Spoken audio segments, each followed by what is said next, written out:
இவனுங்க சாப்பிடுறதுக்காக கடைக்கு போய் சாப்பாட பார்சல் வாங்கி இருப்பானுங்க. அந்த சாப்பாடுக்கான பணத்தை குடுக்கறப்ப இவனுங்க கிட்ட 100 ரூபா கம்மியா இருக்கும். அண்ணாச்சி என்கிட்ட 100 ரூபா கம்மியா இருக்கு, நான் அடுத்த தடவை வரப்ப இந்த 100 ரூபா நான் தந்துடுறேன், இந்த சாப்பாடை நான் எடுத்துட்டு போவான்னு கேக்குறப்ப அதுக்கு முடியாதுன்னு சொல்றாங்க. அதுக்கு இந்த 2 பேரும் ஏதாச்சும் வேலை இருந்தா கூட சொல்லுங்க அண்ணாச்சி, நான் வேலை செஞ்சு இந்த காசை நாங்க கழிச்சிடுறோம்னு சொல்றாங்க. அதுக்கு இந்த ஓனரும் இந்த 2 பேரையும் கடைக்கு வெளியில நிப்பாட்டி இவனுக்கு 2 பேர் கழுத்துலயும் போர்டை தொங்க விட்டுறாரு. அதெல்லாம் பாக்குற இவனுங்களுக்கும் ரொம்ப அசிங்கமா போயிடுது.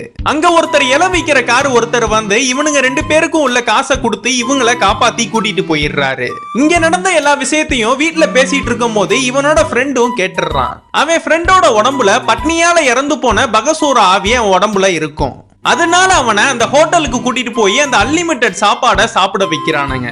இவனும் சாப்பாடை வைக்க சாப்பிட்டு அந்த ஹோட்டல்ல உள்ள மொத்த சாப்பாடையும் சாப்பிட்டே காலி பண்ணிடுறான். அவன் இன்னும் சாப்பாடு கேக்குறப்ப சாப்பாடு இல்லாதனால இந்த 2 பேருமே ஓனர் கிட்ட வந்து உங்க ஹோட்டல்ல அன்லிமிட்டெட் சாப்பாடுனா இவ்வளவுதான் போடுவீங்களான்னு வம்புலுக்குறானுங்க.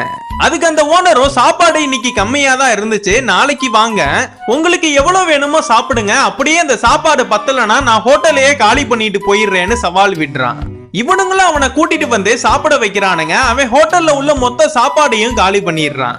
இவன் காலி பண்ணிட்டனால இவனுக்காகவே புதுசா சுட சுட சமைச்சு அதுல உப்பு காரம் அதிகமா போட்டு அதை எடுத்துட்டு வந்து அவன் கிட்ட வச்சா அதையே இவன் சாப்பிட்டே காலி பண்ணிடுறான். இன்னமே சமைக்கிறதுக்கு அவன் ஹோட்டல்ல எந்த பொருட்களும் இல்லாதனால லேசு குறுக்குறேன்னு எல்லாத்தையுமே எடுத்துட்டு வந்து அதை பிரிச்சு இவனோட இலையில கொட்டுனா அதையும் சாப்பிட்டே காலி பண்ணிடுறான்.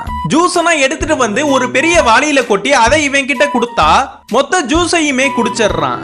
இதெல்லாம் பார்த்து பயந்து போன அந்த கடையோட ஓனரும் தோல்வியை ஒத்துக்கிட்டு அந்த கடையை காலி பண்ணிடுறாரு.